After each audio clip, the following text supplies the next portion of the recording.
I'm Philip Daniels. I'm Philip Daniels. I'm Joe Cardozo. I'm Jeff Barnes. And welcome to The Perspective. Welcome back. Joe Cardozo, joined by my two co-hosts, Mr. Philip Daniels and Jeff Barnes. We'll start with Philip because we know he came to show out today after his Georgia Bulldogs. They're probably still scoring touchdowns against TCU right now. If you're quiet enough, you can hear the crowd cheering. What's going on, Philip? How you doing today, man? Man, all I got to say is go Dogs. Man, it's a great day for me, you know what I'm saying? Dogs got to win. Life is good, man. And what about you, Jeff? How you doing? It's scout season, man. I'm tired, man, but I'll sleep in June when it's all over, you know? Ah, there you go. That's the mentality I like right there, man. Well, like we said, we're getting ready to upcome on the wild card weekend. So today's show is pretty jam-packed. We're going to talk about the wild card games that are coming up, kind of give our predictions and break those games down a little bit. And then also with the season coming to an end, all of us have our own individual award winners we're going to give out. So we'll talk about that, debate that a little bit as well. But I want to start things off with just talking about the wild card. So obviously we know we have a triple header on Sunday, got some great games on Saturday. I don't care where you guys want to start at, whatever game, Saturday, Sunday, Monday. Where do you guys want to start talking wild card? Don't matter with me, you know. Let's start on the AFC side since everybody is really excited about the quarterbacks on that side. So that okay. It's a quarterback-driven league, right? So let's jump right to the AFC side. Okay. So what do you got for that? Well, let's start with one of the most contentious matchups we expect. Especially if we're wondering if Lamar Jackson makes it back, Cincinnati, Baltimore.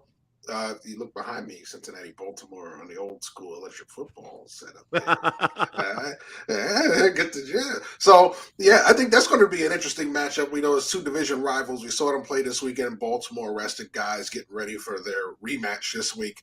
It's going to be very interesting. I think it's going to be key. If Lamar Jackson plays, whether he's 80%, 70%, 35%, it's going to be a lot better than what they've had out there recently. So they need Lamar Jackson back. They need him bad. And that's the only way they're going to beat Cincinnati in my book. Yeah, I would have to agree with you on that one. But I also have to wonder, I mean, coming back from that kind of injury, I know you said even at 80% Lamar Jackson's better than what they had in the past. But I don't know if is that the only way they can win, or can they lean on that defense and hope that defense can carry them to a victory? I mean, it's a tough matchup either way. They're going up against a really, really hot team. If they had the Ray Lewis group, I would say they have a chance without Lamar. But they don't have the Ray Lewis's group this time. Those guys, listen, that defense is a good defense. Don't get me wrong, but they don't shut anything down this year. How many games have they lost late in games because of that defense? When the Jacksonville game, 10-point lead in the fourth quarter. The New England game, another one that they blew. So there's so many games this season. You can look at that defense and go, where were you in the fourth quarter? Because they was holding on to some leads and they blew it with the final drives. They were giving up touchdowns and field goals and everything else to lose a game. So if anything, you need the guy that's going to help you put points on the board. You need 20-plus points to beat the Bengals. You're not going to beat them with 13. You're not going to beat them with 16 or 17. You got to get 20-plus points. You're not doing it with Huntley. You need Lamar Jackson. What are your thoughts on this Ravens-Bengals game, Philip? I agree with you guys. There's no way the Ravens going to beat Cincinnati without Lamar Jackson. You know, it all rests on his shoulders if he's able to go. And even if he come back, we don't even know how he's going to be. You know, it's a knee injury. And I think it's a lot worse than they're saying because he's been out for a while. So, I mean, you coming back, you know, after a long layoff and you're a quarterback, you know, timing going to be off, things are going to be off. So I think Cincinnati is going to win this game. It don't matter if he come back or not. I think they're going to take this game. Yeah, I would have to agree with you. My pick on this game is going to be Cincinnati. I just think that they're super, super hot. They're on fire. Joe Burrow's proven time and time again that last year's playoff run was not a fluke.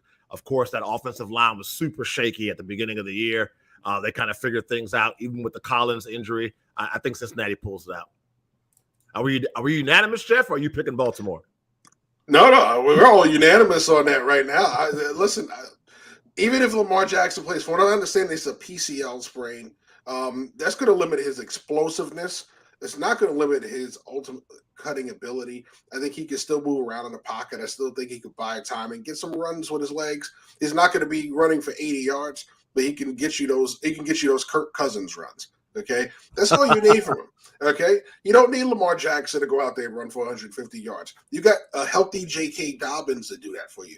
You got Gus, Gus Edwards? Yep. Gus Edwards, right, to do that for you. You got all of those backs, and we know that their offensive coordinator loves to run the football. He doesn't, he's not huge on throwing the football, which that's why they don't seem to get receivers. So if you're going to have that running game, you need the threat at quarterback, but the threat that's also going to be able to hit you with the play action.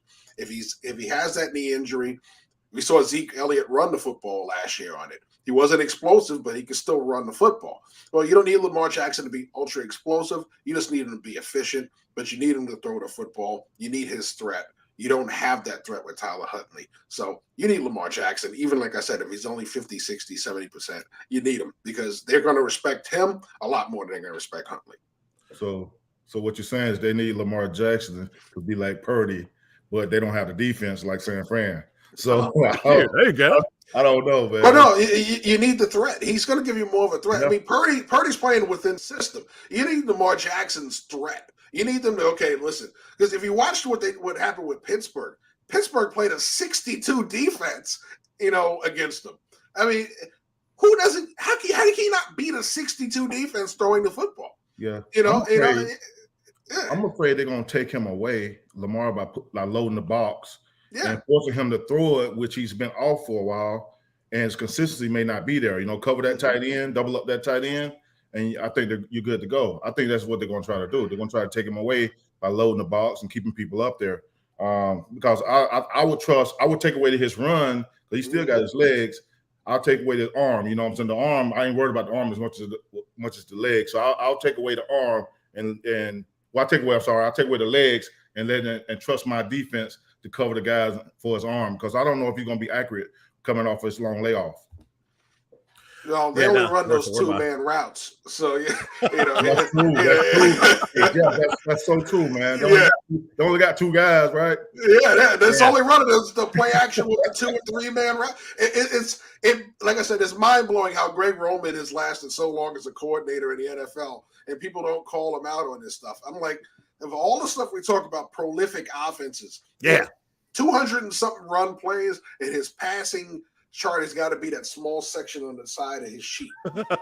There's no way when you watch the film and go, this is all you do in the passing game. It's literally Lamar Jackson ad-libbing 90% of the time in their passing game. Man, they gotta pay that man, because you see how they look without him. Yeah. And they don't have weapons. You got a tight end. That's pretty much your weapon. The other receivers were hurt. They got a young receiver. He'll be back next year. But my thing is, you got to go out and get some weapons around him, man. I mean, they got a good backfield. Just add some more receivers, and add another good tight end. Go double tight sometimes. You know what I'm saying? So you got to do those things. He goes double tight. He goes triple tight. He should be coaching an arm. They go unbalanced, and they do all in old school stuff. Yeah. I give him credit for it. He keeps it alive, but man, oh man, I mean, keeps it alive. I mean, I want to. You signed Deshaun Jackson. Can we get him on some go routes? Can we get him? Can we get some explosiveness out of? They released him already. They released him. They released him already. Yeah, already. No, there you go. That's the end of that. Yeah. Yeah. So. Nah, we're all unanimous here. We see the Cincinnati Bengals marching on.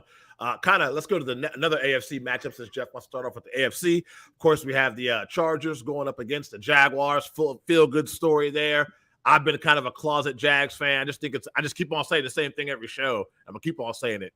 Every time they go out there and play, it shows me 2 things. Number one, what a good head coach Doug Peterson is, and what a trash job Urban Meyer did last season with this team to go from where they were to AFC South champions, and now we're in the playoffs and hosting a game. Man, it's gonna be a good one, good matchup. Joe, I'm a Doug Peterson fan. Yeah, I was with him in Philly. I saw how good of a job he did there. Young quarterbacks and how we got to the Super Bowl in our second year. And I kind of figured, that they were going to make the playoffs this first year. I actually texted him and told him congratulations and good job, because if anybody could do it, it was him. Because the way he carried himself, he's a player's kind of coach. He's one of those guys the players love, they relate to, and they want to play hard for. So I just think now Jacksonville did blow them out earlier in this season, and you can't go without, we got to look at that, you know what I'm saying? Because when you play that team again, they're gonna be hungry. They're gonna come with everything they got. You know, they're gonna come in and with fire coming out the ear. So my thing is, if Jacksonville can weather the storm and you got those two good receivers over there, man. I mean, the Chargers are loaded. The backfield with Eckler. If they can weather the storm early, I think they got a good chance to win this game. But my pick to win this game, I'm just looking at, you know what? I can see Jacksonville winning. Be honest with you. I think Jacksonville gonna win this game. There you go. Changing this pick live on the air. I like that. I'm going with Jacksonville as well. I just think that their defense has been stepping up a lot lately, too, the last couple of games. And I think that Trevor Lawrence, this is why you drafted him number 1 overall. And the fact that it's a home game should really, really help them. I think for the Chargers, it's really, really important to get off to a fast start. And like I said in the last show, all these people that have been giving all this praise to Justin Herbert, he got next. He's the next big thing. Number 1, finally, welcome to the playoffs, Justin. But now you got to show me something. Now with the weapons that you have on your team, you were supposed to be the it team this year. A lot of injuries, but there's a lot of teams in the NFL that can say they suffered injuries. So I think the pressure on this game is on Justin Herbert and the Chargers to perform. And if they don't perform, I can see their head coach even being out because Sean Payton is just waiting for that phone call. What's your take on this game, Jeff? Listen, man, we're talking about the 2 young quarterbacks that everybody wants to see. Herbert, we know on the other side you have Lawrence. Listen, it was a great win for them on Saturday night against Tennessee to win the division, to get to this point. Shocking that it took a defensive score to win that game for them after you've seen so much from this offense, but credit the Tennessee defense. And I'm going to give credit to Mike Vrabel because they came in there with a game plan for these guys. They virtually shut this offense down. They gave up that 1 score, but other than that, it was field goal, and a lot of punts. So overall, I don't think San Diego's defense, Los Angeles' defense, they are always going to be San Diego in my mind when it comes to the Chargers, man. But I think their defense is not going to be as formidable as what Tennessee was. So they're going to score more points. But to me, the better coach team is going to win this game, and that's Jacksonville. I don't have a lot of confidence in the head coach on the Los Angeles side because, plain and simple, there have been many games he's made many crazy decisions that have cost him. Last game, you have Mike Williams out there when you didn't have to have him out there. And now what are you going to – if he does play, he's not even going to be close to 100%. So there's so many things that he's done this season. I expect Jacksonville to put up more points this week versus Los Angeles. I expect the Chargers to have their fair share of points. It'll be a close game, but I think in the end, Jacksonville pulls it out. Yeah, I definitely go with that. I know Phillips obviously being a Doug Peterson guy as well. And I think that for the Chargers, I mean, Greg brought up a good point saying that the last time they played, Jacksonville beat them in Los Angeles, but that was a really injury-ravaged team with Los Angeles. But at the same time, there were some things that Jacksonville did there. They're going to try to repeat those, add some wrinkles. I mean, if we learned anything from that Super Bowl season with the Eagles, if there's anybody that can put some wrinkles in plays and pull some stuff out they haven't seen before, it's going to be Doug Peterson. So I think that's what I'm looking forward to as well in that game. What kind of crazy trick play is Doug Peterson going to pull out to try to throw them guys off balance? And I want to see Justin Herbert overcome the bad coaching and carry this team. We keep making out how great Justin Herbert is. Well, this is the stage where he proves how great he is. We've seen him throw well and put up stats in the regular season. He couldn't get to the playoffs until this point, this time around this year. You also have to credit the lower wild card collapses of the Miami Dolphins and those guys keeping them in it so they can get into this playoff the way they did. So, listen, it's time for him to show, you're really the franchise. Come in, play well in the playoffs. If you're going to fail, let it be because of your coach or your defense just wasn't good enough. But you got to come in and be the quarterback that you've been in the regular season. If he comes in and throws 1 touchdown and 200 yards with an interception and they lose, then you got to look at him and go, is he really prime time? Because this is the time where he should be stepping it up. Well, sure. My one concern about the Chargers is their ability to stop the run game. They struggled this year, no doubt. So if Jacksonville can establish that run game and stop their run game stop Eckler, it's going to be a long day. It's going to be, it's going to be an air it out, shoot it out type of day. And I just think that with the weapons, you look at the weapons, like you say, Williams being iffy, and then you look at Jacksonville weapons. They came on this year. They did a good job this year. So I just think it's going to be a good game. It's going it's gonna be interesting, man. Just they can get if Jacksonville can get the run game going, and if they can stop Eckler in that run game, I think they got a great chance. So we're all unanimous here with the Jacksonville Jaguars going. I picked Jacksonville. Two games in a row. Okay, two games in a row. We're unanimous. Cincinnati and Jacksonville. We're not giving a lot of diversity on this. I got a feeling it's going to be three. Now, finishing off the AFC, we got the Miami Dolphins, like Jeff talked about, bumbled our way into the playoffs, and they get the pleasure of traveling to Buffalo and taking on the Buffalo Bills. I'll let you start the conversation off with this game, Phil. What's your breakdown, your take on this game, and we can save our picks for the end after everybody gets a chance to speak. When you think about Buffalo, Miami. Well, we got a hot weather team, right? It's kind of warm in Miami, and we got a cold weather team at home. And the cold weather team, they got a purpose. They're playing for a purpose. They're playing with a purpose, and that's DeMar. Anytime a team is, something like that happened to a team, and you got a purpose to play for, and you want to keep it going. You see what happened last game. First kickoff, they take it to the house. Then you hear, you hear them talking after the game, saying it was 3 years and 3 months before last time they returned the kickoff. So I do believe that God is good, and sometimes that divine intervention can help you push you through. Just like we did with Sean Taylor in Washington. It pushed us through. So these guys are playing for DeMar, and they plan for a purpose, and it makes them that much stronger.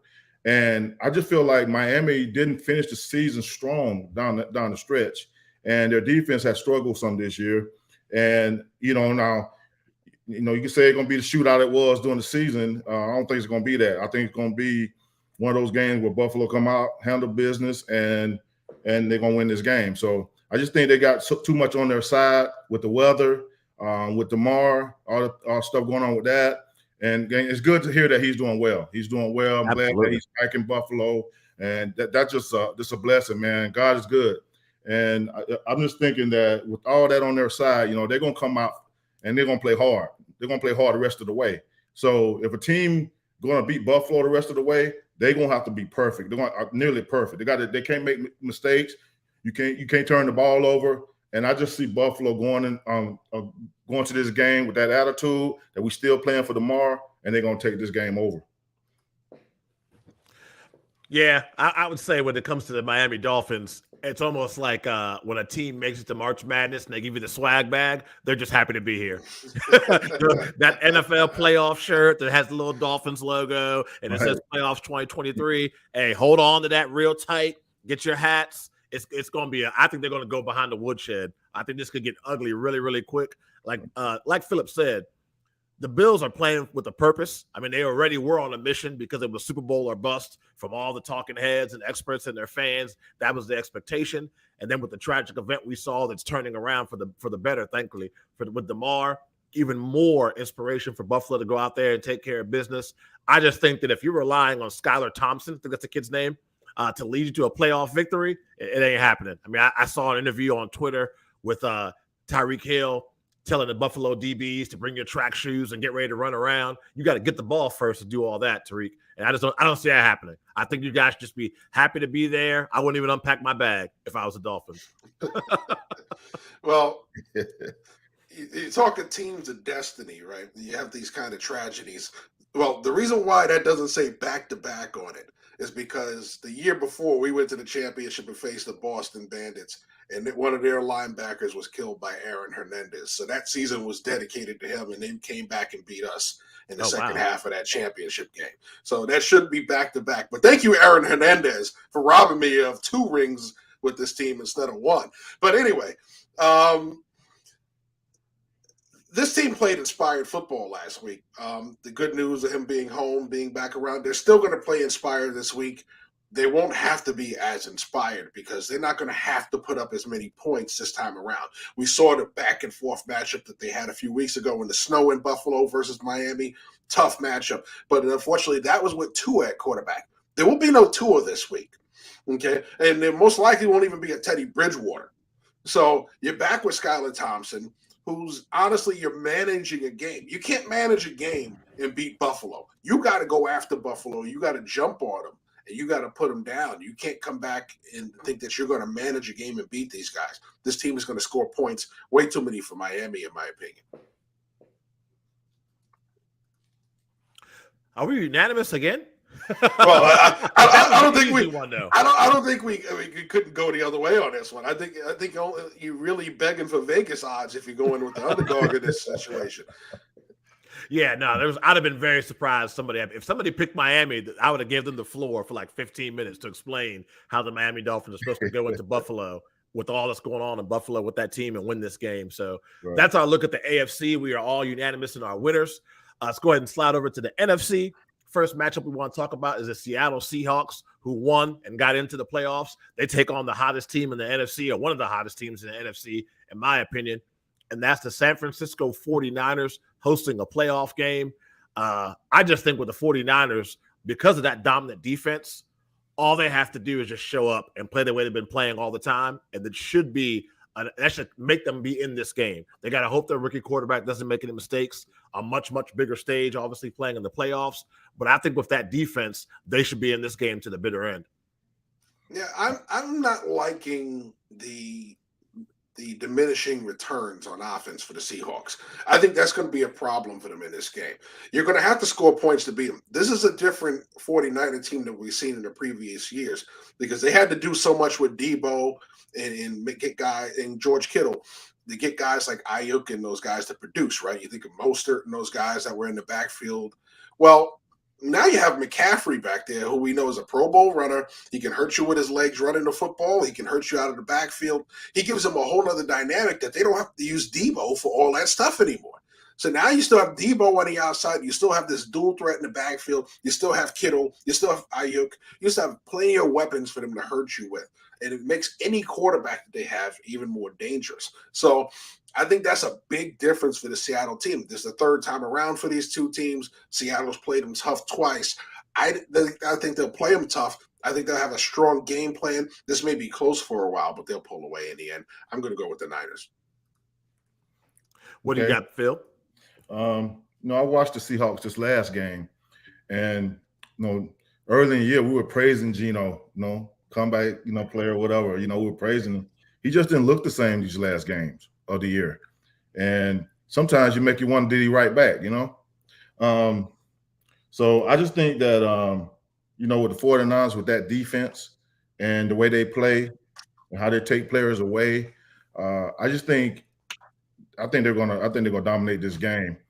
Purdy looks good on offense. He do enough to he don't take big chances, but he do enough because he got a good defense. It's kind of, I told you, they remind me of the Baltimore Ravens when they won the Super Bowl back in the day with Ray Lewis and those guys. So I'm thinking that Seattle's going to have to be perfect to beat these guys this time around because these two teams, they went opposite directions since they played each other and all this stuff. So I just think it's going to be interesting to see how Seattle comes out and approach this game. But my pick going to be 49ers. With a defense like that, and you got a quarterback on the other side that makes the plays that he need to make. You got a offensive coach. You got Kyle Shanahan, who's smart and going to make the right decisions and call the right plays. I just think it's going to be hard for Seattle to beat the 49ers in this game. And to Monty's point, I saw his comment about there's going to become a time where Purdy's going to have to make plays. It ain't going to be this game. With the lack of pass rush that Seattle has, hand off the ball, hit your little slants and your screens, be a great game manager, and let Nick Bosa and them boys eat, and you'll be just fine. Yeah, that'll probably come in a game where the other team is able to get points on that Niner defense, and it's a back-and-forth game where you need him to keep going back and forth. I don't think that's going to happen with Seattle. Seattle, this second half of the season, has not been putting up the points the way they did earlier in the year. They haven't been running the football as effectively. We've seen the injuries to Walker. He's back, but he's still still fighting through that ankle injury. So I think what they're looking at is a Seattle team that's going to try and play keep away, try and manage the time of the clock, try and work it that way because they just don't have the ammunition. If San Francisco gets into the 28, 29, 30 points, that they're going to be able to keep going back and forth with them. Yeah, no, I definitely agree. Good points. Good points. So we're on a roll here with these picks. Everybody's a big kumbaya moment here. We're all going to San Francisco. Yeah, we all must have been in the back going woosah at the same time. I don't know. We're all of one mind tonight. Well, the video lasts forever. You pick Seattle, that video clip will be all over social media. That ain't gonna be me. Oh yeah. Now, interesting matchup here. Of course, I've been very vocal about how I have no faith in the Minnesota Vikings at all. 13 wins later, hosting a home playoff game, taking on the New York Giants. I'll let you start off this conversation, Jeff. What's your pick and breakdown of this game? You got New York traveling to Minnesota. Oh man, listen! If there's a ripe upset, this is the one. Because these two teams met before, a very close game that went back and forth. Minnesota was able to pull it out. However, we've seen Minnesota struggle the second half of the season, the last month of the season, right? Have some really rough games. They get smoked by Green Bay. They had a really tough time with Indianapolis when they were getting their boots smoked and came back and pulled that one out. So we know about what happened with Dallas. This team is going to be one of those teams you get into the playoffs, you go, who are they? Well, I think they're going to come out. It's going to be a nice back and forth battle. The Giants are going to keep it the way they want. They're going to keep it close, keep it physical. And in the end, they're going to get that last drive to win. They're well rested. They rested those guys versus Philadelphia. So you're going to get those guys nice and fresh coming into this game. Overall, I think they have enough influence to get a pass rush on Kirk Cousins. They can slow down the running game with Dalvin Cook and Madison. So I think overall, you look at it, I'm going to take the Giants in an upset here. I think overall they're going to get it done in the fourth quarter. Mr. Daniels. Man, this a tough one for me right here, man. It's got to be some concern in Minnesota because they played those starters at least a quarter or a half. I know they played and really didn't have anything to play for, So I'm thinking they were trying to keep these guys, minds in the game or keep them, focused or whatever. But there got to be some kind of concern that you play them in a game that really didn't help you accomplish anything. And then you look at the Giants, they rested their guys like Jeff said, and the backups played pretty good. They played hard. I mean, They went out there and played. They played their butts off. But it's a toss-up for me on this one. But I'm going to take the Vikings. I'm going to take the Vikings at home. I'm going to take them. They got to run the ball. You got to give it to your big dog in the backfield, run the ball. Because the Giants have struggled some against the run this year. And if they can do that, they got a good chance. And then you can play action pass, throw that thing down the field to all your weapons, you know what I'm saying? But I'm going to give it to the Vikings at home because it's a tough place to play. But I can see it going either way, to tell you the truth. Yeah, I think for this game, when I thought about it, of course, my instinct was, oh, man, go against Minnesota. But my question is, who on the Giants is going to cover or even slow down Justin Jefferson? Like, he is having or did have one of the greatest offensive seasons we've ever seen in the history of the league. And they're going to have to – if the pass rush – the key to the game is this. If the Giants pass rush can make Kirk Cousins uncomfortable, force him to do Kirk Cousins-like things, which he loves to do, especially in primetime games, then, yeah, the Giants have a chance to win. But if the pass rush is not effective, I think we could be taking a trip to Blowout City. So, I mean, for me, I'm going to pick Minnesota to win this game, and that might be their first and only playoff game. But if you see early on the Giants are able to apply pressure on a consistent basis, I wouldn't be very surprised if New York won the game at all. Looks like I'm rolling solo on this one. Well, I can see the Giants bringing a lot of pressure at Kirk Cousins because he struggles against pressure. Yeah, absolutely. I mean, every game I've seen guys blitz him, he struggles. And their coordinator over there, he gonna bring pressure. Oh yeah. So we got to be ready for that. You know what I'm saying? So I'm thinking if they bring pressure and he struggles, that's why I can see it going either way. You know what I'm saying? And the Giants gonna have the advantage if they do that. But if they don't bring pressure, you're just playing into Kirk Cousins' hands. You know what I'm saying? So I can see it going either way. And you have to remember, they struggle with dual threat backs. And when you go up against Saquon Barkley, who's one of the biggest dual threat backs in the league. So I think it's going to be one of those situations where, yeah, the Giants don't have a lot of weapons on the outside. They may come up with a plan to stop Saquon. But overall, I think they keep it close. If you keep it about 20 points, If you let them get into upper 20s, 30s, then yes, it's going to be Minnesota's game because the Giants aren't built for that either. Yeah, no. But if they keep it around 20, 21, 20, 23, 24, that's right in the wheelhouse for the Giants to pull out for close victory. And I think that's just what will happen this time around. I just think overall they are just physical up front. Their pass rushes come along as the season's gone along. They're playing way better in the second half of the season with less turnovers, something that Minnesota is going to need to beat them. So I think that's where it comes in. That's where the rub comes in, where the Giants pull this one off. Yeah, it's gonna be a good game. It's gonna be a good game. But this is one of those ones that toss up. So we got Jeff solo, lone wolf, as they say on NFL Network, picking the Giants, and then you got Phil and I going with Minnesota. So it'll be interesting to see who was right on this one. And then of course the NFL. One thing I'll give the NFL credit for.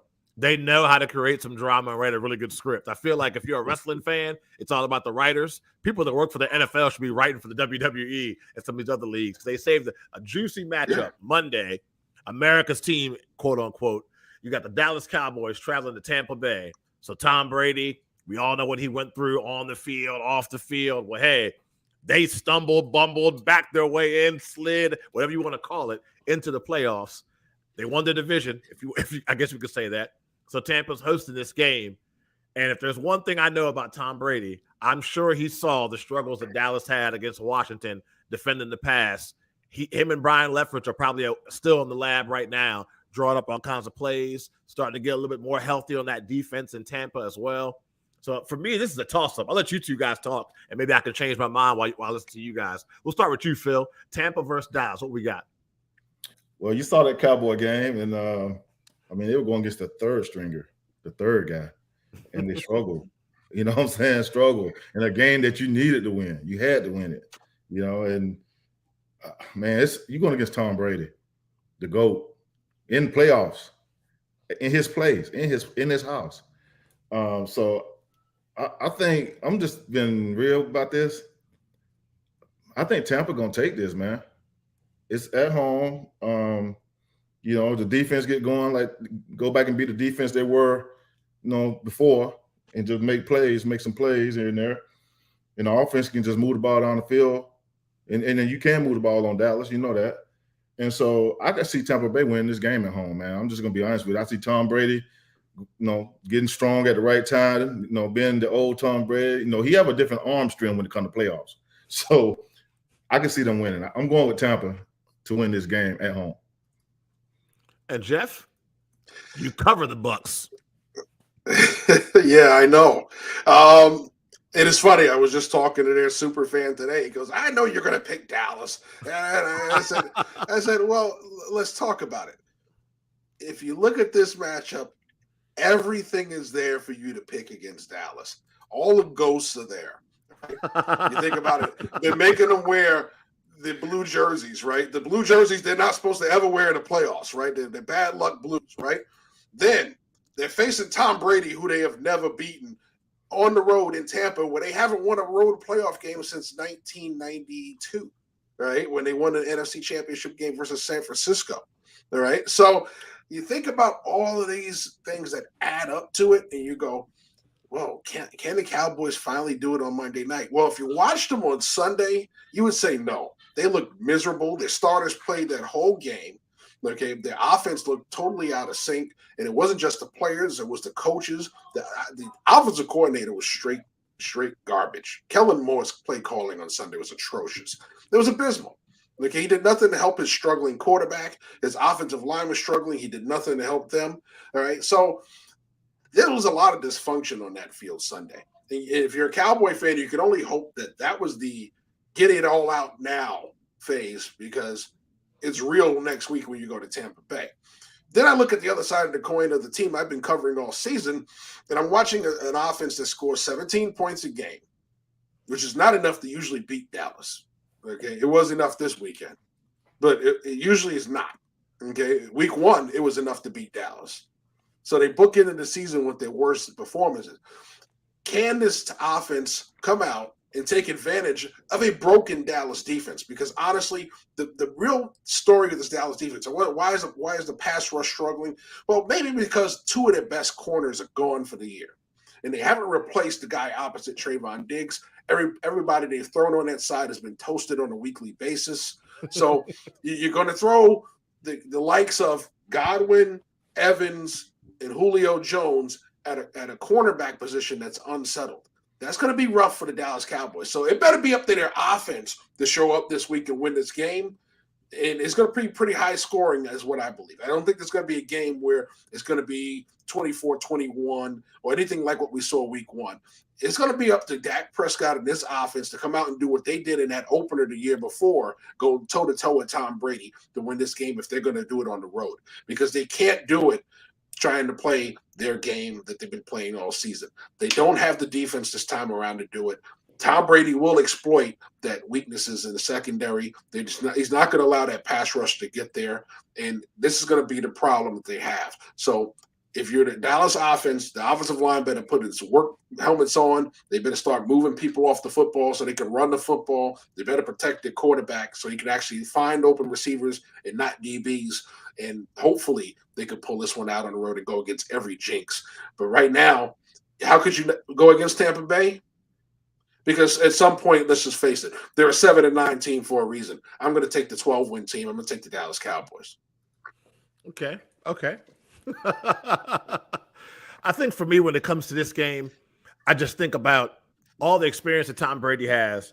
And the question I asked myself earlier today was, I know a lot of people will probably say Jalen Hurts, but I think, and I'll let you guys answer this, is there anybody else in the playoffs right now that's under more pressure to perform than Dak Prescott? You could say Jalen Hurts because of the great regular season they had. Everybody says he's the MVP. The playoffs is a chance for him to actually show that this is why he's the MVP. Jeff and I gave our concerns or we want to see from Justin Herbert. But I think that Dak's under more pressure than any player to be successful because he's been throwing the ball to the other team at an alarming rate. And not just interceptions, but it's been pick sixes. So I think with the healthiness of the Tampa Bay defense, especially because they're getting healthy in the back end, which is where it matters against a team like Dallas, I think Tampa Bay, being at home, can win this game. But what I will say this, if Dallas can get off to a fast start, I'm talking even as much as like a 10-0 lead, I don't know if Tampa Bay can come back from that because I don't know. Yeah. I think what you're looking at, when we look at the matchup from week 1, right? When they ran out there against the Bucs, the wide receiving core that night was CeeDee Lamb, Justin, something Houston. I forget if it's Justin Houston. Forget the rookie's name. He's not even on the team anymore. And Noah Brown was their wide receivers, right? Yeah. So there's no wonder they only scored 3 points that night and Dak Prescott looked horrible. He didn't have anybody other than CeeDee Lamb to throw to it but his tight ends. This time around, you're talking about CeeDee Lamb, who's on fire right now. Yeah, he's talking right. You're talking about semi-healthy Michael Gallup because he's not the same right now. But when you look at it, you still have Noah Brown out there. But T.Y. Hilton has been a welcome addition to this team. He's made some quality catches for him so far. I think they're going to get him heavily involved for the playoffs. I think that was about getting him in rhythm. So I think that's going to be the thing that's going to help this offense versus Tampa Bay. I think it'll be Tampa Bay, when they fought him early, it was real easy to say, okay, week 1, we know who he's throwing to because we can cover him one-on-one. We can cover him one-on-one. It's a different matchup this time around. They're going to be challenged. I think there'll be a lot more points this time around for both of these teams because of the weakness of the Dallas defense and because of the weapons that Dak Prescott will have this time around. It's going to be a shootout, and I think overall, like I said, I think just because the Bucs have been that 7-9 team, they're going to come back. I think Dallas is going to take the lead early. They're going to take it into the second half. The Bucs are going to come back, okay, and do what they do, and it'll be one of those fourth quarter drives. Who gets the ball last? Well, last time it was Tom Brady that had the ball last when they beat him. This time I think it'll be Dak Prescott. He had a lot of old veterans in that Tampa Bay squad. Kyle Rudolphs, the Julio Joneses. Yeah. Do they have a couple plays left in them? Because this might be the last run for some of those guys. Should be a fun game. Well, man, that's our previews of the wild card weekend and our picks. Still got a lot to talk about. You are watching The Perspective on Team MBS Media. When we come back, we're going to talk about award winners and hand out all the awards we have. Keep it locked. We'll be right back. This commercial is brought to you by TrueBrain. Say hello to TrueBrain. We're not magicians. We're not going to turn you into a rocket scientist, unless you're already a rocket scientist. We're not big pharma, and our products are custom made to boost mental output. We empower people to do their best thinking. And welcome back to the perspective on Team MBS Media. Joe Cardoza, joined by Philip Daniels and Jeff Barnes, just gave our predictions for the wild card weekend. A lot of us all picking the same games. That Minnesota versus New York game is finally we got to see some discord go on there a little bit. But I do think that when it comes to these awards, man, that should be a nice little fun conversation. So what we're going to talk about, we're talking about MVP, Defensive Player of the Year, Offensive Player of the Year. Same thing with rookies. We're also going to do our Coach of the Year and Comeback Player of the Year. So we're just going to fire away. Where do you guys want to start? What category? Well, let's start with Coach of the Year, right? So, Okay. With Coach of the Year, I mean, there's so many candidates. You could talk about Brian Dable, the unexpected success of the Giants. You could talk about man, I'm losing my names now. But you could think all the coaches we predicted to lose. You could talk about Dan Campbell. Look at the job he did with Detroit. You could talk about over in New York with the Jets. Okay, right? The turnaround there. I'm going to go to the Pacific Northwest and Pete Carroll. And here's why. This is supposed to be the throwaway year for Seattle, right? No more Russell Wilson. Geno Smith is your starter. You're starting all these rookies. This team was supposed to be drafting in the top 3 of the NFL draft. Here they are in the playoffs. So I'm going to go with the guy that won. Nobody expected to be here in the playoffs. He's managed to get a resurgence of Geno Smith's career. And even though that people still have him taking a quarterback in the top 10 in this draft, I think overall he's doing a great job with a team that is really in flux. It's a rebuild year that's happened to go very well for him. It ended up in a playoff berth. Where they go from here, whether they make a run or not, I think it's overall a success. But everybody counted Pete Carroll and those guys out. And it's not to shade Brian Dable and all the guys that had great years, but you got to give credit where credit's due. Nobody expected Seattle to be where they are right now. Good pick. That's a solid pick. Yeah, I know. How old is Pete Carroll? Is he in his 80s? No, he's in his 70s, but he looks like he's in his 80s with all that gray hair. He still runs around like a teenager, though. He runs better than me. Yeah, I told you guys, Pete gonna die coaching. He's gonna be on the sideline. He's gonna die coaching. That's what he love doing. And Jeff, I'm with you on that, man. I had 3 guys on my list here. Pete Carroll's the top guy because when Russell Wilson left, everybody left that team for dead. They got no chance of making nothing, doing anything. They're gonna get the number 1 pick next year, or doing the draft, whatever. Nobody gave them a chance. And for Pete Carroll to do what he did with that team this year, and they're in the playoffs, I mean, it's amazing. To lose a guy like Russell Wilson, who was pretty much the leader of your team, the guy that was making a whole bunch of plays for you, and to trade him away and go with Geno, it's an amazing job what he did. Now, my next person is because this organization was left for dead. Nobody gave this organization a chance. This organization was a mess before he got there, and that's Doug Peterson. To take Jacksonville from where they were and to get them to the playoffs in his first year, he did an amazing job. So, I mean, we all know the stories behind Jacksonville, and for when he came in there and he changed the culture and did the things he needed to do, got the quarterback, got him throwing the ball the way he should be throwing it, sitting in that pocket, making plays. I think Doug Peterson deserves an opportunity to get that award too. Now, this guy right here, I'm gonna give you 3 guys. I just think because of what they went through this year, he definitely deserves a look. And this is a winning team, and this is Kyle Shanahan. They went through not 1, not 2. They got on their 3rd quarterback, and this dude was Mr. Irrelevant in the draft, and they hadn't missed a beat. The defense still playing outstanding. I think he did a hell of a job this year, just getting that team, keeping that team together. No matter who went down, next man up, let's play. They had receivers going on left and right during the season, but they just stayed strong. The quarterback position, though, to have those guys playing the way they play, every one of them this year playing the way they played, and to keep the team in the right direction. I think he did an amazing job this year just because of what he went through with the quarterback situation. But if I had to pick one, I'll probably end up giving to Pete Carroll because everybody left that team for dead. I like the way you broke that down, Phil.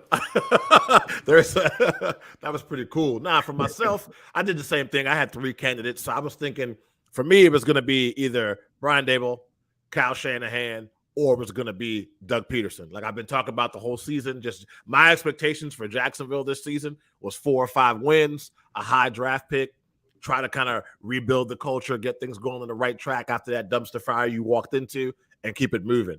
I did not see AFC South Championship playoffs, some of the games they won. Yeah, it was a depleted team, but for Jacksonville to win on the road and beat a Chargers team, the Jaguars don't do that a season ago or 2 seasons ago. So he definitely had a huge impact.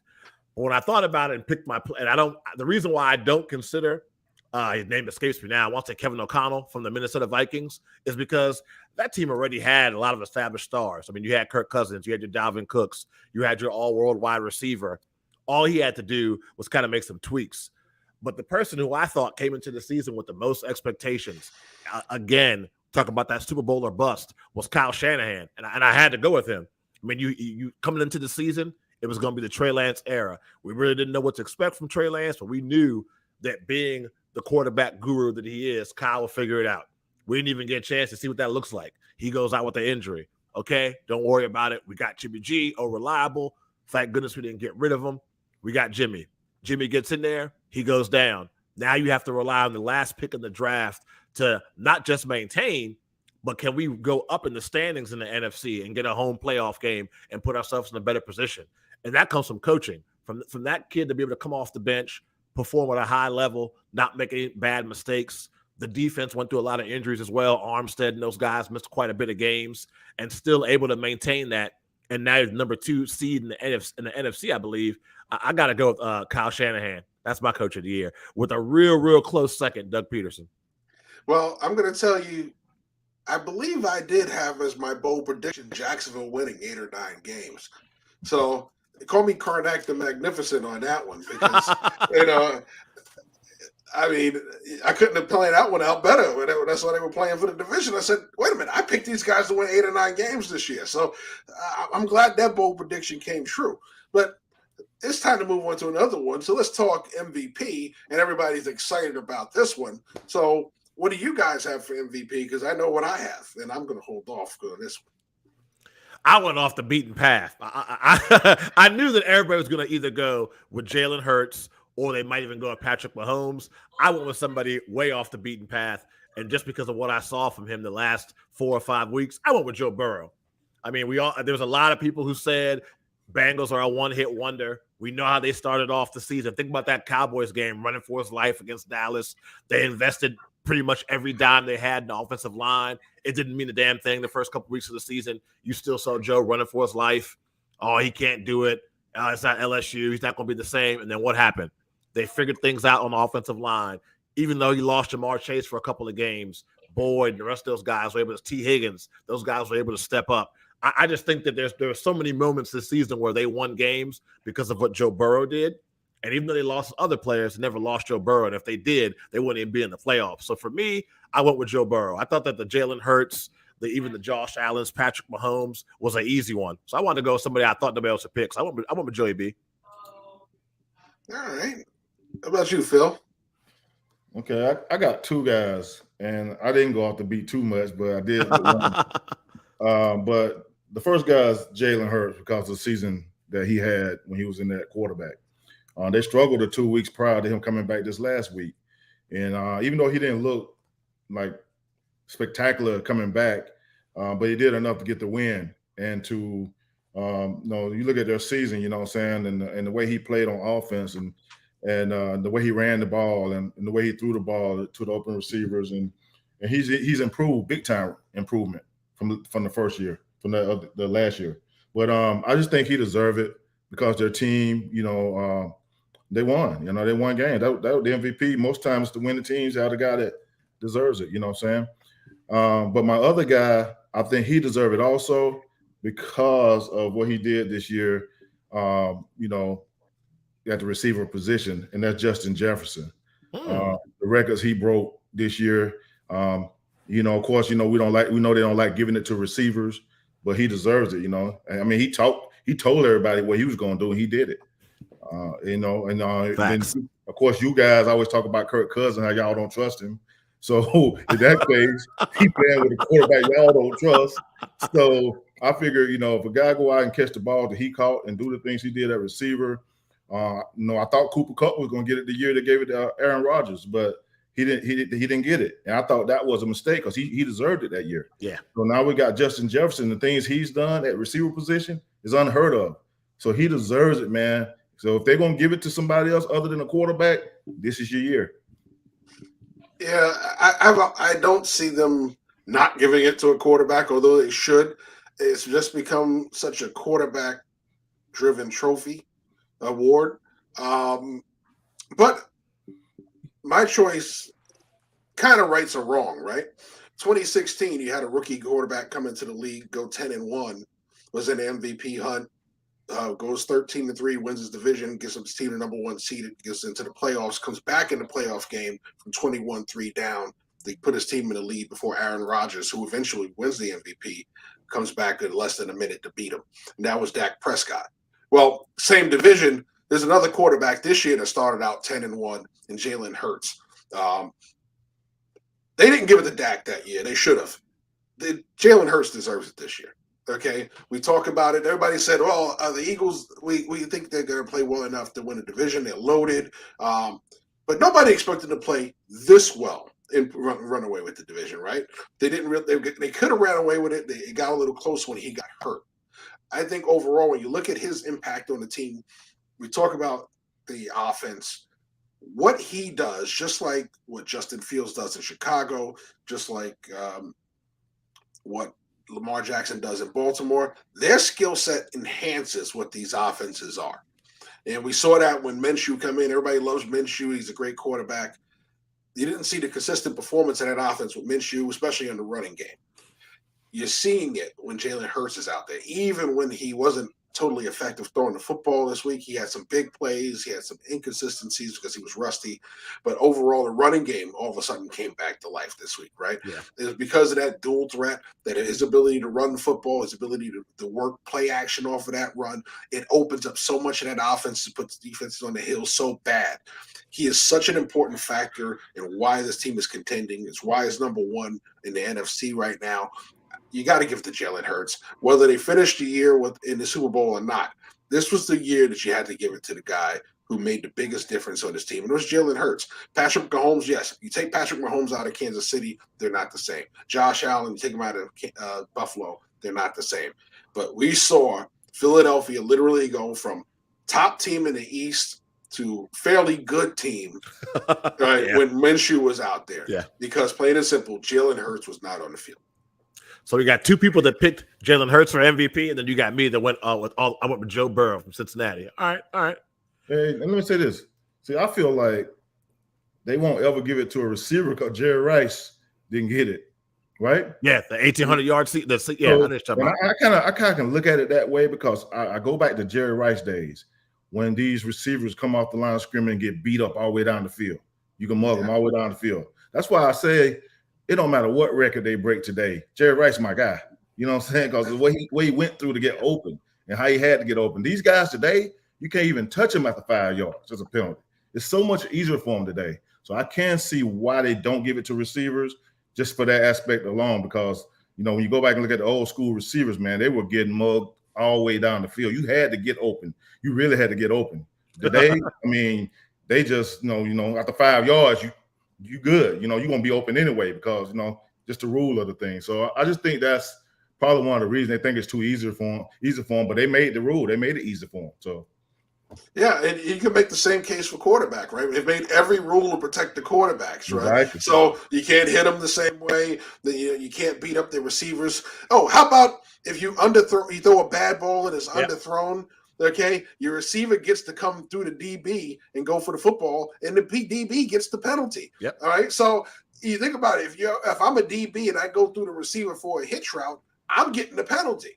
So why is it the roles are reversed for the receivers? Well, the quarterbacks have all the rules in their favors. They should be throwing for all these yards. They should be, padding all the stats because plain and simple, everything is written for them to score. So you really should balance the equation. It should go to the best player, the most valuable player to their team, and not just the quarterbacks all the time. I think it was a ripoff that Megatron didn't get it the year he had. Was it the 2,000 yards receiving? I mean, how could you not give it to a 2,000-yard receiver? Yeah, I mean, exactly. certain things are just wrong, and there's certain rights they have to fix. Along with fixing the Hall of Fame, they got to fix the MVP. Yeah, when you made it easy for the receivers, you made it easy for the quarterbacks. Because receivers can get open now, quarterbacks can find them a lot easier too. You know what I'm saying? So I grew up in the era of the Ty Laws, the Charles Woodsons, the Deion Sanders that would give you that 2 yard and shove you and grab and pull. And now they'd be considered, they probably would be, some of those guys might get cut from some of these NFL teams with the way the rules are today. So I definitely agree with you on that one. Interesting conversation there. What category we want to go to next? All right. So next up, we have Defensive Player of the Year. So I'll start this one off. Okay. All right. So early in the year, I had a different player in mind. I mean, he was eating. There was no doubt about it. His team was winning because of his performance, especially on the defensive side of the ball, made his defense elite. Since then, there have been injuries on that defense. He's one of the guys that's playing injured. I was talking about Micah Parsons. Micah Parsons was my early leader for this award. He is not now. Right now, I got to give it to Bosa. I mean, Bosa, what he's doing in San Francisco has been nothing short of dominating. Okay, he goes out there week after week, dominates the line of scrimmage, makes impacts on opposing offenses. They're sliding protection his way. They're doing all this stuff to fool him with the misdirection. It's not working. He is just ripping up offensive lines left and right. You got to give it to Nick Bosa. It's one of the main reasons why that secondary looks so good in San Francisco. Because let's be realistic. Can anybody tell me a cornerback in San Francisco that you think is impressive right now? I couldn't even name one. There you go, right? So it tells you how dominant that front four is, starting with Nick Bosa. So I think right there, you got to give it to Nick Bosa. Last year it was TJ Watt who tore it up. He was hurt most of the year this year. But you got to give it to Nick Bosa. I mean, the only other person would have been Parsons, but Parsons, because of the injury and the injuries on this defense, he is not as effective because they're able to get the ball out way quicker than he can get there, and he's playing with one hand. Yeah, no, I went the exact same way. I went with Nick Bosa. I just think that because of the impact he has on the game, I had to go with him. I mean, people come into the game against San Francisco with a certain kind of game plan, and by the second or third play, your game plan's trash because Nick's just destroyed it. So I went with Bosa. Well, guys, got three of us. There you go. Man, we all get along. This man had 18.5 sacks this year, right? Yeah. Now, I do got two guys I want to talk about, but Nick Bosa's my guy. You know, when you out there, you balling the way he balling, you getting sacks, and you getting after the quarterback the way, and he played the run well too. Yeah. And you're on the number one defense. So that's the reason I like Nick, and the way he played this year is awesome, man. He did his thing. The other guy, honorable mention, because he just came out of nowhere. We really didn't come out of nowhere, but, you know, he stood out because of the team he's with, and that's Haason Reddick. With the Eagles. I mean, he had 16 sacks this year, and he's also on a solid defense and a team that's winning. So, but Bosa's the guy. But Haason, great season. I can see why people are considering you. But Nick Bosa, man, the season he had, it's hands down. Yeah, and I say for me too, honorable mention, I would throw out there two names. I would throw out there Quentin Williams from the Jets. And then if they had some more W's, I would have gone with Myles Garrett from the Browns too as well. That's another guy who just wrecks game plans. Nick Bosa all around. All right, what we got next? Yep. All right. So next up, offensive and defensive rookies of the year. Oh, that's an easy one for me. I'll tell you right now, I'm going Jets on both sides of the ball. Okay. Sauce Gardner talks the talk and he backs it up. And I think that this is hard for me to say as a Michigan guy, but Garrett Wilson's a good receiver. If they get a solid quarterback in New York, I think the Jets already got their number one. So I go Jets on both sides of the ball. All right. Well, I'm going to match you on the defensive side. You got to give it to Sauce Gardner. Sauce Gardner locked it down. He did what you expected him to do. He was the cornerback one for me in the draft last year. He came out and produced. I would say Garrett Wilson, but my wide receiver one in the draft, also from Ohio State, went over 1,000 yards as a rookie this year in New Orleans with no quarterback play whatsoever, and that's Chris Olave. So I really wanted to give it to Olave, but we talked about my choice for coach of the year, right? We talked about him being in the playoffs. Well, one of the reasons why was my rookie of the year on the offensive side, Kenneth Walker. I mean, this was my RB1 coming into the draft, and man, oh man, has he produced! Right? He basically put Rashard Penny on the unemployment line because, plain and simple, he came right in, took over the role of starter running back, and ran away with it and ran this team to the playoffs. And I think all their success in the playoffs is going to depend on what he does, not just what Geno Smith does. You just need Geno Smith to be serviceable, but you need Kenneth Walker to be Kenneth Walker, and he's been just that. He's my offensive rookie of the year to go along with the incomparable Sauce Gardner. See, Jeff, I think we think alike. I forgot Rashard Penny was on the Seahawks till Jeff did his name. Yeah, like Kenneth Walker is my guy for offense too, rookie of the year, offensive rookie. Because man, what he did this year, man, he's gonna be special. I watched him run this last game, man, and this kid, man, he's gonna be real special. And like you say, man, to come in there as a rookie, you know, the injuries happen. He get his opportunity. He just took off with it and ran with it.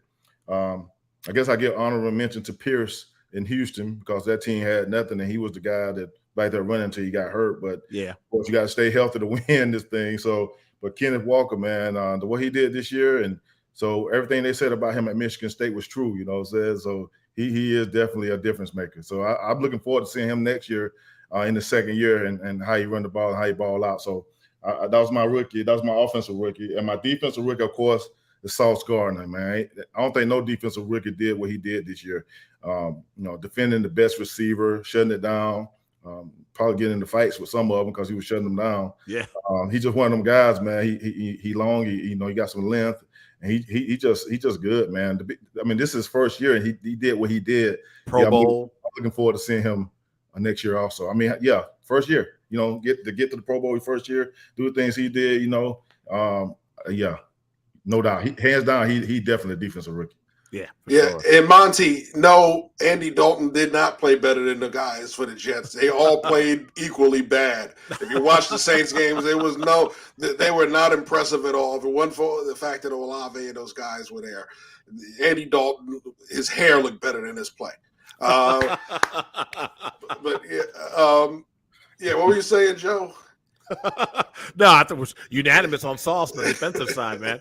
I think that was it. I think that was kind of an easy one. I mean, there's a lot of guys that, I don't know, they were consistent for a couple weeks and fell off. Think about like a Kenny Pickett. You can think about I thought Drake London was going to have a big year for the Atlanta Falcons. Jahan Dotson here in Washington. Oh, man, Rookie of the Year candidate. Then you miss a couple of games. And people forget your name, or or you come on too late. No one was talking about Brock Purdy before the season started, but because he came on kind of late, Kent Walker, Garrett Wilson already has something on you. Olave already has something on you. So honorable mentions. I'll tell you what, I think it's encouraging as a draft guy especially, but in general, it's encouraging to see rookies come in and produce at this level, right? The two receivers that came in and went over 1,000 yards, Purdy's performance coming off the bench with San Francisco, Walker's performance in Seattle, Gardner's performance on defense, and a lot of other guys. We could talk about Pickett coming in and stabilizing the quarterback situation in Pittsburgh. The immediate impact of rookies coming into the league at this rate is something that you're not seeing in the past, and I'm glad that it's happening because you're being asked to do it because not just because of injuries, but because of salary cap, right? You think about it, a lot of guys, they're not getting those to the big money years in those deals anymore. They're starting to get traded, released. You know, receivers are now $20-something million a year. To go with your quarterbacks being $40-50 million a year. All right, so you're seeing the increase in veteran salaries. Teams are trying to find ways to pay some of those guys and save in other areas to keep the team cap friendly, and that's where these rookies are coming in. And kudos to those guys. They're coming in, they're paying dividends right away. Something that you've always worried about in the past with a lot of rookie players. That's a good point. I do like it. I do enjoy that because a lot of times you might not hear from these guys for a long time, and to come in and have the impact they're having, and not just for a game or two. Some of these guys saved seasons or helped take a season to another level with their play. That's definitely an exciting thing to see. All right, so that's the last of our awards. No, we got two left. Got another one. Right? We got two left. Comeback player of the year. Comeback player of the year. Oh, I missed that one. And then we got our offensive player of the year. Yeah, I missed that one. Okay. Yeah, so comeback player of the year. I'll start first. Yeah. I like guys that just live up to expectations. And I think that coming into the season, the expectations of this young man were great. I mean, can he be what he used to be, obviously, coming back from an injury? He is the whatever cliche you want to do, straw that stirs the drink. He is all those things. And I think that the New York Giants go where Saquon Barkley takes them. And a lot of people thought, oh, man, ACL, oh, man, he's a running back. That's it. Even before he hits 30, he's washed. Cut him out. We don't see him on commercials anymore, whatever. He was just quietly doing the work, quietly doing his rehab. We didn't see any Instagram made-for-TV movies of his comeback. You didn't see any of that. And when the lights came on and it was time to play ball, he balled out. And you saw the catching out the backfield, the cuts, the acceleration, all the things you saw before the ACL injury you saw. So for me, he was my comeback player of the year. I thought it was kind of relatively easy because of the expectations that were on him. You knew if he didn't come back and produce that the Giants were going to have a very, very rough season. Joe, I like good, Phil. I like that, Joe. You got my guy. That's my guy. Saquon Barkley, but I'm gonna put another guy in the same boat with him. They in the same boat, both of these guys, him and Christian McCaffrey. They both, everybody's saying, maybe they're done. Maybe they'll never come back and be the same backs that they used to be. Okay, and then you see what Saquon did this year, and you see Chris McCaffrey get traded to a team that actually runs the ball and plays to his strengths and how they run the ball. And so Christian McCaffrey is the other guy outside of the one, but I think Saquon is my number one, and I think Christian McCaffrey is my number two. You could pretty much they close to me. They close. Yeah, at the beginning of the season, I thought I would have been mentioning Michael Thomas with this award, but Michael Thomas went right back out with an injury. So you can forget about that, right? But this team seems to be taking half my awards tonight. Got to go back to Seattle and Geno Smith, because there's a guy nobody gave a chance to. His career was supposed to be over unless he was on the bench sitting somewhere. And here he is, once again, leading this team to the playoffs. Now, he played great, lights out for 6 games. After that, he played solid, had some bad games for a while, came back to being solid again. But overall, it was good enough to help this team get to the playoffs. And, when you look at the expectations, when you look at the play on the field, this team was supposed to be nothing without Russell Wilson. They got improved quarterback play with Geno Smith than when Russell Wilson was there last year. And that's something that nobody ever thought they would say, okay, that Geno Smith played better than Russell Wilson. He played better than a lot of quarterbacks right now. He's right now, you could equally say he's playing better than Dak Prescott because he's not turning the ball over. He is. Right? So overall, I got to give Geno Smith this, because if this isn't a moneymaker for him, okay, I think the only guy I could possibly say at quarterback that you could throw at comeback player of the year would have been Jacoby Brissett, because he actually played admirably for Deshaun Watson when he was out. The problem was it just didn't result in the wins that Cleveland needed to stay afloat in the playoff race. But you got to give credit to Geno Smith, what he did in Seattle this year. Whether he's back there next year, I don't know. I think he will be, along with somebody to challenge him for the job. But overall, he's had a Tommy Maddox-like resurgence this year. Oh, Tommy Maddox. I like that. Old school, number 8. If I had Geno down too, but yeah, you didn't want to give it to too many Seahawks. I know. I know. I I don't know. know. But yeah, you're right. He definitely deserves it. To get them in the playoff for a team that everybody thought wouldn't do anything. And made a Pro Bowl. Think about that. He made a Pro Bowl too. I think he'll get a nice little 3-year contract. I think they'll make him a bridge. They'll give him 3 years, 20-something million, and then they'll draft somebody young, and that will be the person who'll be the heir apparent. I don't think you lock him up to some crazy deal. I feel bad for Drew Lock.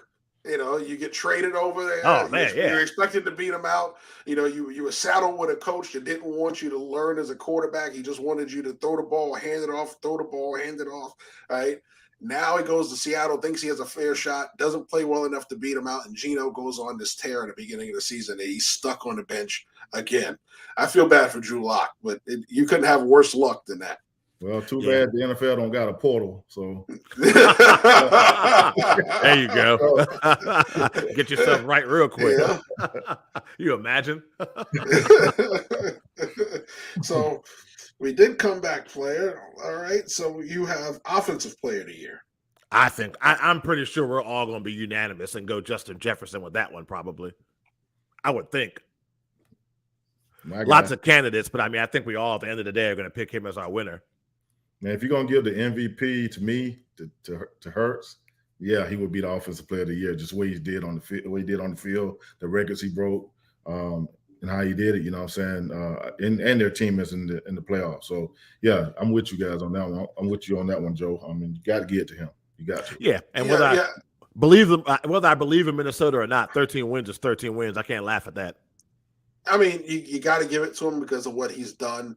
Although the Jair Alexander game kind of really it was like a black eye on his season. The only person to me that's not a quarterback that could challenge him for that is good old number 87 in Kansas City, in Travis Kelce. Right? So if you think about what he's done, Tyreek Hill, right? He is now the focal point of their passing game, and he has continued to put up numbers. At an astronomical rate. I think he's leading all tight ends in yardage and touchdowns this year. I expected more out of Darren Waller. That didn't happen for him. But I think what you've seen from Travis Kelce this year, everybody expected this to be a down year because he would be the focal point of the offense with the new receivers coming in. And it's been the exact opposite. He's put up great numbers there. Like I said, Justin Jefferson just had too great a year. But if Jefferson didn't have the year he had, Kelce would be getting my vote. Yeah, I've said it before. I feel like if they gave all of us like 6 months to get in the best shape of our lives, Andy Reid would find a way to make us get us the ball. Him and Eric Bieniemy would figure out some kind of package or play to make us get the ball for sure. Yeah, it'd probably be me on the goal line coming out of the backfield as a blocking fullback because I can't run routes no more. Right. I got a couple fade routes in me still. Got me just throw it up there. I got one stop route before my left knee goes. Yeah, you're done. Okay, hey, your days of running with gazelles are over with. So is it done when you take off or when you stop? Both. Both that hard push off and that hard stop to come back and change direction. So a hamstring and a knee. Not the hamstring. After that, I'm running like my man with the broken leg in that old 70s Rams video where he's running with the broken leg for the score. He's got the gimp. That's me after that. After that first plant. That's it. Well, we talked about our award winners. We broke down the wild card. Now, of course, we want to end the show with the freestyle session. So, whatever's on your mind, people that are watching can send in questions. Whatever is on Jeff and Phil's mind, football-wise, it don't got to be playoffs. It could be something heading into the offseason. I know that we have Jeff, who will be heading down to Mobile, Alabama here soon for the Senior Bowl, covering that for Team MBS Media. So, I know you're excited about that. But anything you guys got in your minds you want to talk about topic-wise? I want to talk about my dogs. How they dominated there we go. Game. Man, my dogs came out to handle business. And it wasn't so much of handling business, just the other team. TCU didn't show up. They were outmatched. It was, man, in the second quarter, after the second quarter, I started getting bored a little bit, man. I want some competition. I want somebody to match us, give me something to cheer about, when we needed to cheer. So every touchdown after that became, okay, we scored again. But here's the thing about Georgia that I like. We lost 20-some guys to the NFL the year before, and they're a young team, and they got most of those guys are coming back, and we're going to be a young team next year. So I'm looking for a three-peat. That's what I'm looking for, because everybody was saying how hard it was to repeat as a national champion. So now, with the guys we got coming back and everybody we got in the fold with Kirby Smart, one of the best coaches out there, played with him, Will Muschamp, Mike Bobo, all those guys, I played with them. And for us to have this team in the direction that we got it going in and to be so young, I will see you guys next year in the national championship game for the three-peat. And I think it's in Miami, so I'm going. I'm going to be there. But yeah, I want to give a shout-out to my dogs for winning the championship. My thing is, man, they went out and handled business. Anytime you win the year before, sometimes you can get complacent. You get your will to win. Sometimes you don't have that dog in you to go back and do it again, but they kept it in them. Kirby kept a chip on these guys' shoulder all year, and they went to every game with a chip on their shoulder, and they went out there and they played well. And I especially want to give a shout out to the quarterback, man, to be a walk-on and come in there and win. You won 2 championships with no other quarterback in Georgia history could do that. Couldn't even win one. But for you to do that, and a lot of people knocked this kid for no reason, but he did what he's supposed to do. He was up for the Heisman this year. He won a championship last year. He won one this year. You my guy. He's going to go down as the greatest player in Georgia history. So congratulations to everybody from the Dogs. And let's go out and do it again next year. That's a long list of quarterbacks too, man. And I'm just thinking the guys I remember, like Eric Zier, Hines Ward a little bit, Quincy Carter. You talking about Matthew Stafford, man. Justin Fields. A lot of them, man. Yeah, I'm going to, especially with the focus has been on Damar Hamlin and his injury, I want to go back to people understanding that this game itself is inherently violent, so it takes a toll on the body. Every player that you see is going to walk away from this scarred. I played till 29. There's the finger that doesn't straighten. There's plenty of guys you see on TV with the same thing. At least mine goes in that direction. It doesn't go out to the side like Brian Baldinger's does. All right. Calcium deposits in both shoulders. I'm bone on bone in my left knee with arthritis in the other one. Scar tissue in both ankles. It takes a toll on you, whether you see it or not, whether you feel it when you first retire or not. You have to respect what these guys do. Not just when the extreme circumstances when we have like Damar Hamlin. You got to respect what all of these guys do, what they put their bodies through. I played 10 regular season games a year. They play 16, now 17 regular season games a year. All right, so their body took way more wear and tear than mine did. All right, so when you're watching these games, yes, you may have your opinion on how good you think these players are, but believe you me, they go through a lot. They put their bodies through a lot, and their bodies are going to pay them back, rightfully so, afterwards. You need to respect these guys, what they do. You need to respect them when they're done playing this game. They should earn your respect just like the gladiators earn respect for what they did, because they literally are gladiators. You're literally out there putting your body through hell. And it's one of those things where we don't think about it as fans because we just expect a guy, it's just a sprained ankle, go out there and play. Well, I've played on sprained ankles covering receivers, and trust me, it's not fun. It's not easy. And you hurt, but you still play because you want to win. You put your body on the line. Well, your body pays you back later in life. So all of these guys are going to go through stuff, and you got to understand, just attacking on social media and running around saying this at stadiums, yelling obscenities on the field. Those guys are out there putting themselves through a lot. Give them a little more respect than that. And you'll respect this game a lot more.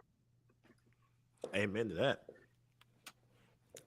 I think for me, I just want to talk about some of the offseason for a lot of teams came early. They didn't make the playoffs. I want to give a shout out to the Lions. I had to break out my old school Lions jersey.